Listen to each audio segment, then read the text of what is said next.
سڵاتان لێ بێ ئازیزان خۆشحاڵین لا بەرنمەیەکی نوێی گفتوگۆی پایتەخت با دیداری ئێوەی ئازیشا دەبینەوە. تەوەری سەرەکی بەرنامەی ئەم جارەمان سیستەمی حکومڕانیە لە هەرێمی کوردستان. ئایا بۆچی هەندێک لایەن مەترسی لە سیستمی سەرۆکایەتی هەیە لە هەرێمی کوردستان؟ سیستمی سەرۆکایەتی سوودەکان و زیانەکانی بۆ خەڵکی هەرێمی کوردستان لەم تەوەرەدا باس دەکەین. بۆ باسکردن لە سەر ئەم بابەتە میوانداری هەر یەک لە پەرلەمانتارانی هەرێمی کوردستان عەبدولسەلام بەرواری پەرلەمانتاری هاوپەیمانی کوردستانی، کاردۆ محەممەد پەرلەمانتاری لیستی گۆڕان، هەروەها کاک گۆران ئازاد پەرلەمانتاری لیستی هاوپەیمانی کوردستان. زۆر بە خێراتنتان دەکەم. کاک عەبدولسەلام ئەگەر لەگەڵ جەنابەت دەست پێ بکەم،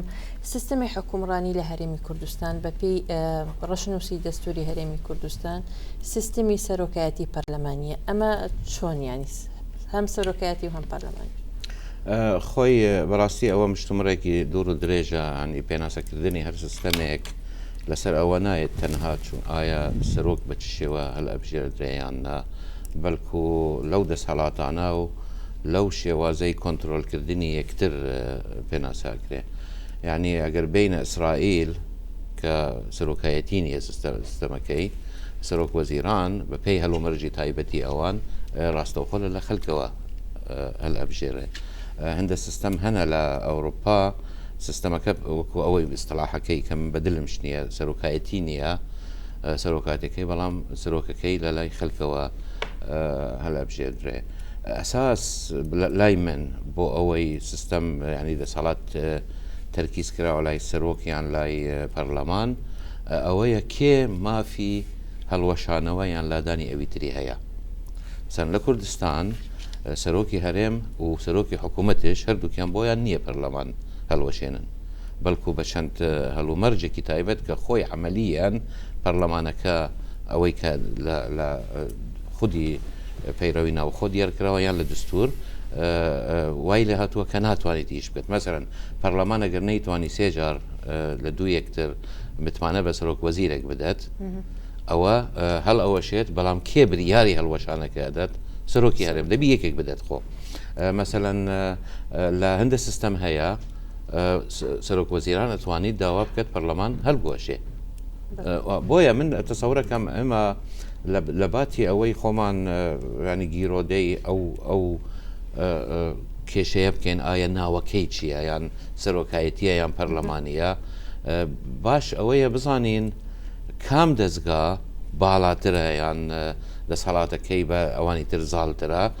و ئەگەر بە من بیت ئەو پرەنسیپەی پێڵێن چێک ئەند بەڵانس، یعنی کۆنتترۆلکردنی یەکتر و دۆزینەوەی هاوسەنگیەک لە نێوان هەرسێ سیستەمەکان، ئەوە ئەساسە. بزانە ئەمریکا بە سەرۆکایەتی بیان بە پەرلەمانی هەردووکی هیچ علاقەتی بەوە نییە، هیچ علاقەتی بەوە نییە. تو بزانە لە هەندە دەوڵەتی مەلەکی وەکو بەلچیکا، بەلچیکە دەوڵەتێکی فدرالیە و دەوڵەتێکی دستوری مەلەکیە. خۆش ئەزانی دستوری مەلەکی لە ئەوروپا پاش ئەو جموجۆلە یان ئەو پرۆسەیە سیاسیە هات کە لە ئەگەرێتەوە 1640 وەختی دیڤید کرۆموێل ئەو بزوتنەوەی کرد لە ئینگلتەرا، واتە مەلیک بوو بە ڕەمزێک. سەرۆک کۆمارەکانش لە ئەوروپا هەر بوونە ئەو ڕەمزە. لە بەلچیکا لە ساڵی 1970 کران بە فدرالی، بەڵام مەلیک ئەوەندە دەسەڵاتی هەیە بەسەر پەرلەمان، دەسەڵاتی هەیە بەسەر سەرۆک وەزیران. واتە لای من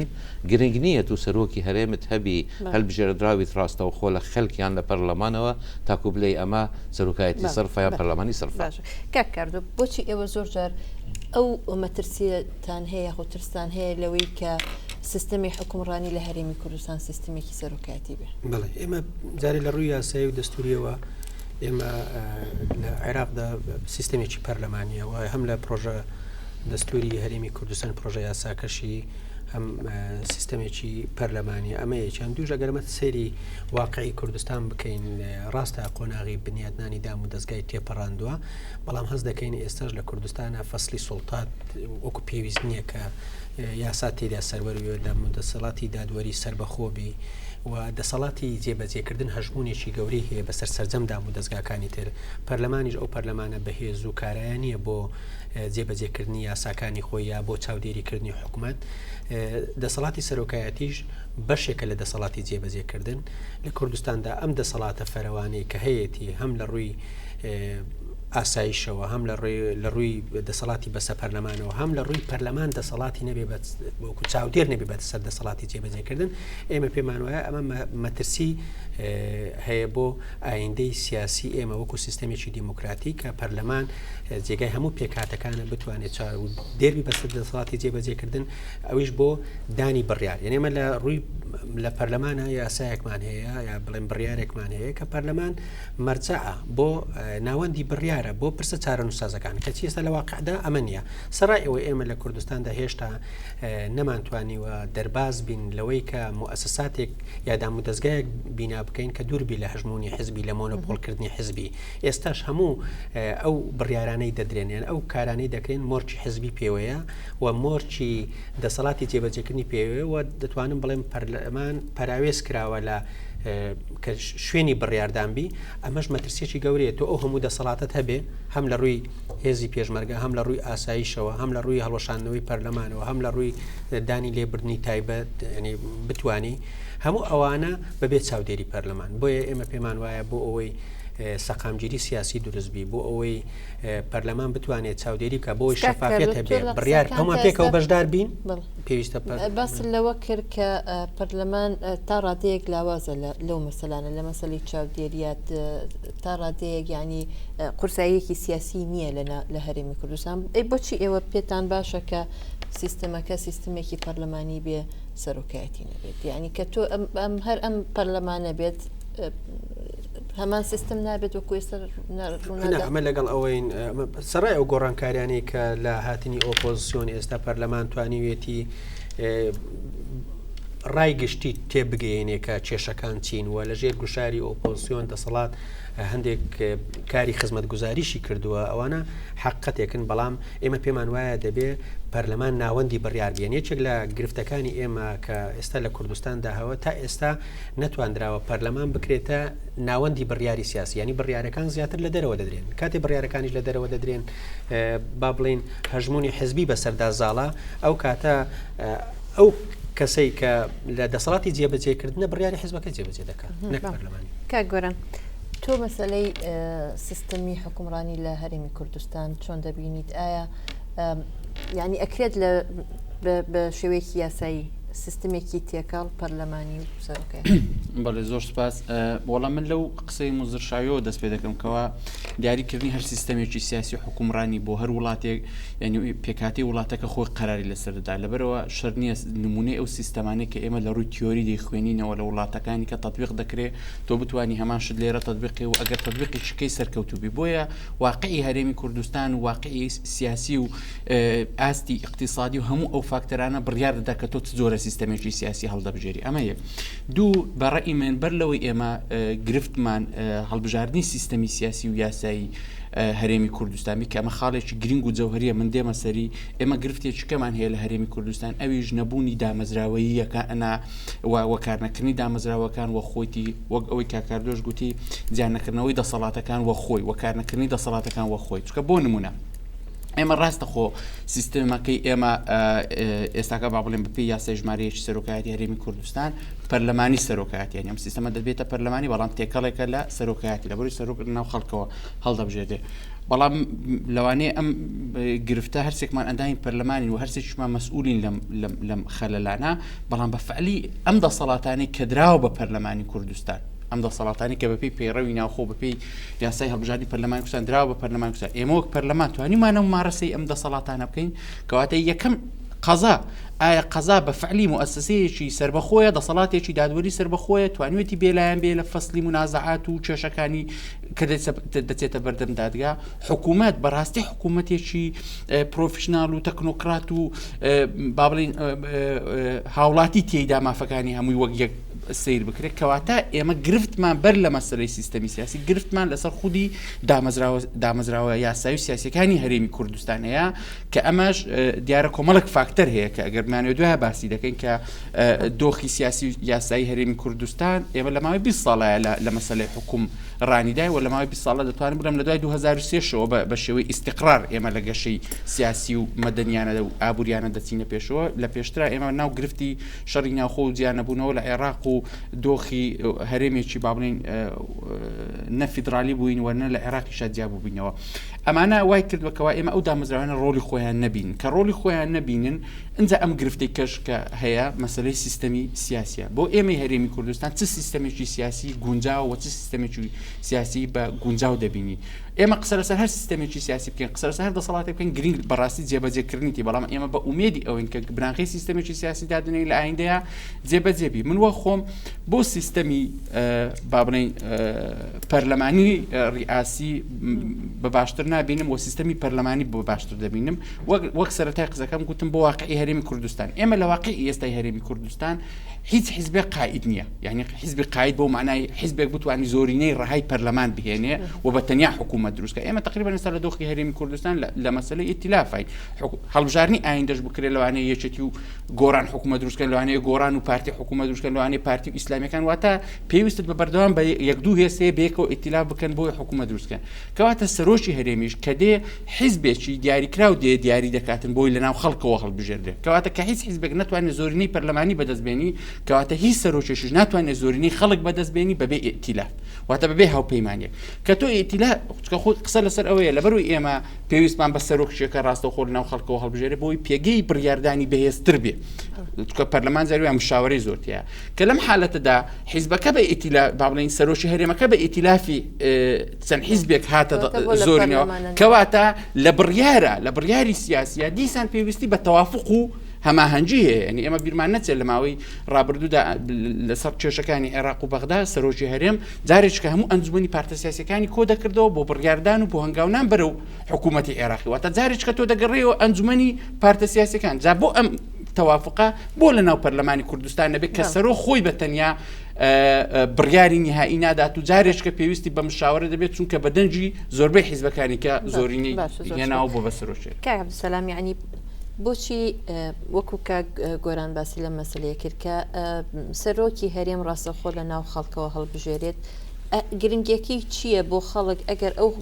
وەک بینیمان لە هەڵبژارنەکانی پێشوە ئیتیلافی لەگەڵ یەکێتی نیشتیمانی کوردستان کرد تاکو زۆرینەی دەنگ بەدەستبێن من تەسەورەکەم کێشەکە لەوێ دنیا یعنی ڕەنگە شێوەی ململانەی سیاسی و بەرەنگار بوونەوەی هێزە سیاسەکان وای کردووە ئەوە بکرێتە بەهانە واتە وا پیشان بدرێت کە لایەنێک ئەیەوێ لە لای خەلکەوە لە لایکە لای پەرلەمان مشکلێک ئەو نییە ئەوزانم هەردوو بەڕێز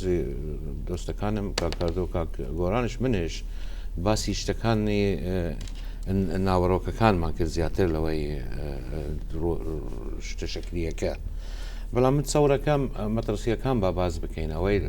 من زۆر لەگەر قسەکەی کاک گۆرانە ئەگەر بمانەوێ بیر بکەین لە سیستەمێکی باشی سەرکەوتوو دەبی هەمیشە کۆمەلگا و قۆناغ و کولتوری ئەو کۆمەلگایەمان لە بەرچاو بیت ناکرێ ئێمە لە دەرەوەی ئەو سیاقە زەمەنی کولتوری مەکانیە باز بکەین کێشەکە لەوەی دانیە چونکە ئەتوانین هێژەتەکانی یەکتر بۆ چوونن نا من نالێم ئەوەی منە لێم ڕاستیانەوەی کا کردووە لێت ڕاست نییە بۆ چوونن جیاوازین لە بۆچوونەکان وەوە شتێکی تەندروستەوە بزانم کۆمەلگا هەتە لەناو خێزانش ئەگەر بۆچوونی جیاواز نەبیت مردووە ئەو یەکەیە ئەگەر باسکەین مەترسی گەورە ئەوەیە کە سەرۆکی هەڵبژێردراو لە لای خەڵک نێنەری حزبێکە و ئەو کاتە مورکی حزبایەتی تێدایە بەیە من نازانم یعنی ئەتوانین بکەنە ساڵێک لەسەر ئەوە گفتوگۆ بکەم لای من حزبایەتی لە کۆمەلگایەکی دیموکراسی حتا وەکو خۆمانش کە دام و دەستگاکان گرتن جێگای سەرەکی پەرلەمانە بە پێچەوانەی ئەوەی بڵاو ئەکرێ کەوا پیشان بدرێت کە لە دەرەوەی پەرلەمان حزباتی ئەکرێ با بهێنە ناو پەرلەمان نوێنەری خەلکن و حزباتی لەوێنی یەکێ ئەوەی وتووە ئەسەن هەموو ئەوانەی لە پەرلەمانن ئەندامەکەن نوێنەری حزبەکانن و من هەندە جار نازانم هەلێم خوابکەوا بیت کە هەندە جار بە من ئەلێن من هیچ بیرکردنی حزبی ناکەم کە بووم ئەندام پەرلەمان من نوێنەری خەلکم ئەلێم یەک دقیقەوەی لەوێ نامینیت چکو ئەو حزبەی ئەوی داناوە ڕازی نابیت ئەسڵەن بۆ ئێمە دانراوین لەوێ نا ئێمە بەسی لیستی کوردستانی هەمویانەوە هەموواندا پەرلەمان وایە حزبەکەی من بەرنامەیەکی هەیە هەندێک لە ئێمە هەلبژێردراون بەناو لیستەکە خەک دەنگی بە لیستەکەی داوە واتە دەنگی بە بەرنامەکەدەوە بە حزبەکە داوە و حزبەکە داوای لێ ئەکەت لەوێ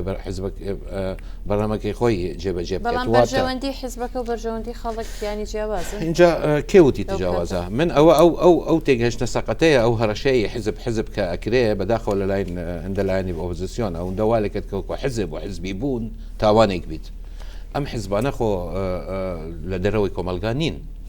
ئەو حزبانە هەر یەکیان یعنی ئێمەی وەکو تاک کە ئەچینە ناو حزب ئەبینین 6 حزبێکی خوازیادیان نەکەت خۆ چل حزبن ئەبینین چل حزبی کوردستانی هەی هەر یەکیان هەلێت من ئەتوانم کوردستان بەرەو ئایندێکی باشتر ببەم لەناو ئەو حزبانە من خۆم پارتیم هەلبژارد کاردۆ گۆڕانی هەلبژارد گۆڕانی یەکەتی هەلبژارد واتە من تەسەورم کرد لە ڕێگای ئەو حزب ئەتوانم خزمەتی ئەو وڵاتە بکەم بۆیە سلامخوا بەس یەکشت باسی مەسلەیەکی کرد کە سەرۆکی هەرێم وەک سەرۆک حزبێک تەسەڕوف ناکات ینی کە ببێت بە سەرۆک لە ماوەی تەجروبەی ئەم چەند ساڵی کە سەرۆکی هەرێم سەرۆکی پارتی دیموکراتی کوردستانە ئێوە خۆتان مقتەنەعەن بەوەی کە سەرۆکی هەرێم وەک سەرۆکی هەموو لایەنە سیاسەکان تەسەڕۆفی کردووە یاخود هەندێک جار لایەنگەری لای ئێمە ئەوە لای ئێمە ئەسەن سوال نییە من دەبێ ئەو پرسیار لەوانە بکەی ئەوانەی ئەو قسەیە بڵاوەکەن من ئەمەوێ تەنها لەوە دەست پێ نەکەن کە چونکە سەرۆکی حزب دیموکراتی کوردستانە من ئەمەوێ ئەوانەی ئەو قسانە بکەم بۆ من بەدەلیل دیار بکەن لەسەر چه ئەساس وا ئەلێن بزانە لە بریارە سەرەکیەکان خۆی مەبادرەی خۆی بوو هەمیشە داوای ئەکرد حزبەکان لەگەری دانیشن مەشورەتی لیان ئەخواست و بریاریشی نەئەدا تا ئێستاش نەبووە کە سەرۆکی هەرێم بریارێکی وای دابیت کە فعلەن ئێمە ئێستا بکەوینە شک کە دەسەڵاتێک خۆی بەکارینەوە بەڵام من ئەپرسم ئەگەر هاتوو ئەو نەریتە بۆ ڕاوەستا ئۆپۆزیسیۆن بریاریدا هەندێک لە ئۆپۆزیسیۆن دەرانیشین لە کۆبنەوەکان کە دانەنیشتن بۆ گلەیی لێ ئەکەن ئەگەر بریارێکی دا و ئەوان ئامادە دەبن ڕێی بکەن وەکو ئەوەی ئێستا